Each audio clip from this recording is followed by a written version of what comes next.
Deixa eu te perguntar uma coisa. Você gostaria de viver de YouTube? Fazer seu próprio horário, trabalhar de onde você quiser e principalmente gerar muita receita?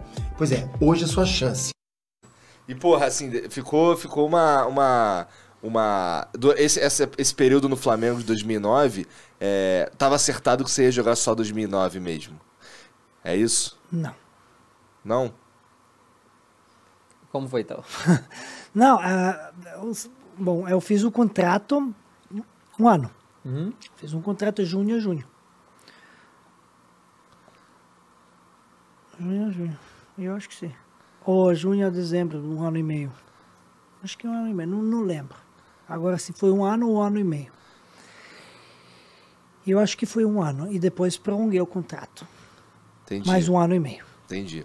Quando aí depois foi para mas eu fiz acordo, né? Aí era muito difícil, acordo. 3 meses durante negociações. E aí, naquela época, 2009, eu fui fluxo de caixa do Flamengo, credor, patrocinador, né? E jogador. Pois é, Porque, assim, isso eu nunca entendi muito bem. Porque eu liberei o dinheiro do penhorado para poder pagar os jogadores. Fiz acordo para ser parcelado e começar a pagar só o ano que vem, para poder fluxo de caixa acertada.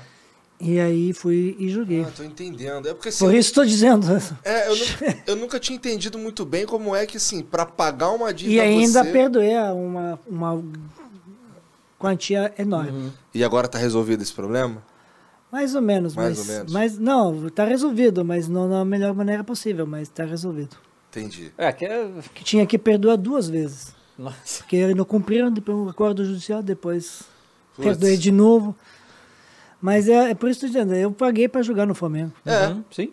Então, quando as pessoas, quando me falam, por exemplo, pô, o Pet foi jogar no Flamengo lá pra que o Flamengo pagasse uma dívida, eu, porra, caralho, então ele foi jogar, mas ele não tem que receber pra jogar. Meio um acordo maluco isso daí. Então, eu perdoei 8 milhões no acordo e o restante me pagar em 4 anos a partir do ano que vem. Entendi. E liberei o dinheiro penhorado para poder pagar os jogadores. E fui cobrar o menor contrato da minha vida. Claro, não contando aquele primeiro contrato profissional quando eu fiz no Radnički Kniš.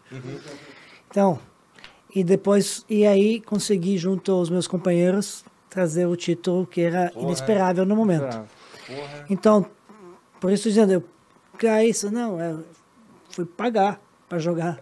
Então eu financiei tudo isso. Obrigado, cara. Obrigado, mais uma vez, né? Cara, e depois não pagaram, não cumpriu, quebraram o acordo. Óbvio, claro. Aí fez um novo acordo. Isso.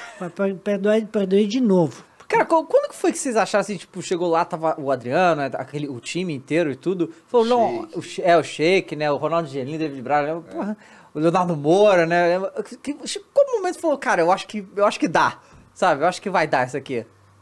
Não, eu falei antes de assinar o contrato. Antes de assinar? Claro, eu falei pra eles, teve aquele negócio que você falou no começo, né?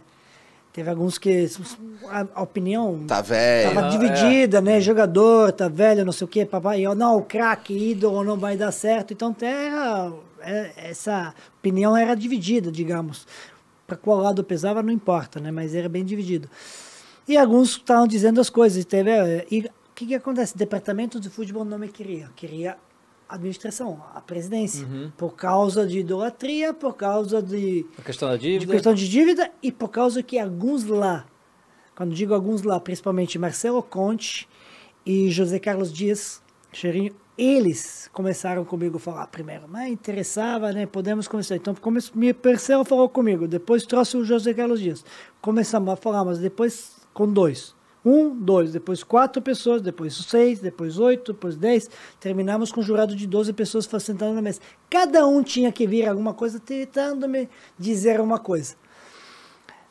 Realmente são caras que eram com boa intenção de defender o clube, mas não entendiam absolutamente nada. Uma zona completa, né? Das situações, né? Para você ver na época como foi, chegou o advogado que estava no processo. E falou, não sei o quê, o processo. E era advogado contratado, externo, né? Terceirizado. Eu não sabia na época.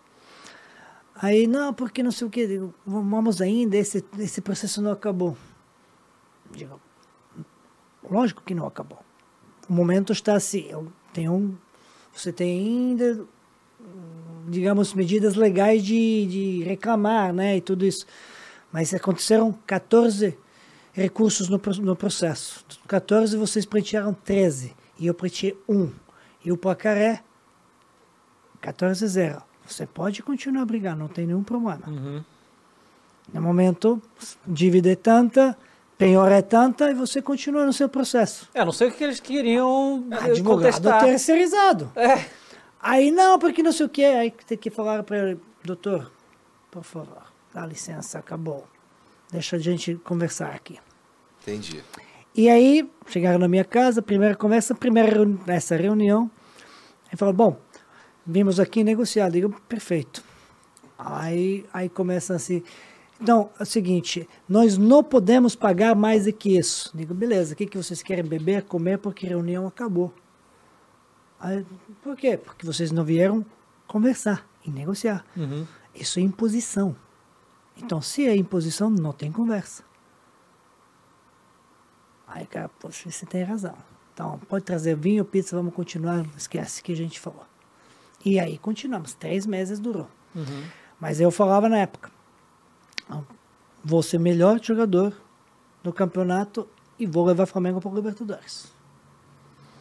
Aí os caras olharam para mim, não sei o que. Aí um dia, já estava perto do acordo, meu irmão falou, poxa, para que tu tá fazendo isso? Tá abrindo mão de uma economia muito grande e aí tá sendo humilhado por uma parte, né, que da mídia e uma parte do clube, que é a diretoria do futebol.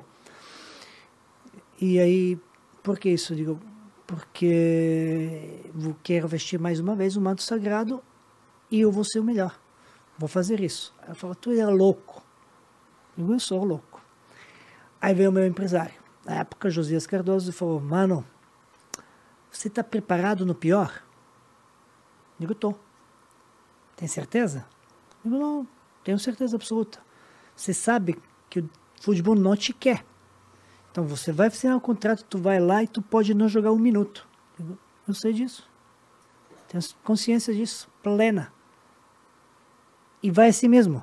Eu digo, vou, Jô, porque isso não é a pior coisa que pode acontecer. Aí ele, como que não é? Digo, não, pior, eles me colocarem dentro das 4 linhas e eu passar vexame. Isso é a pior coisa. Agora, se eles errarem e me colocam dentro, vou arrebentar. E ele falou, você está preparado. Vamos assinar amanhã. E a gente foi e assinou amanhã. E o resto é história, né? Deus é bom, né?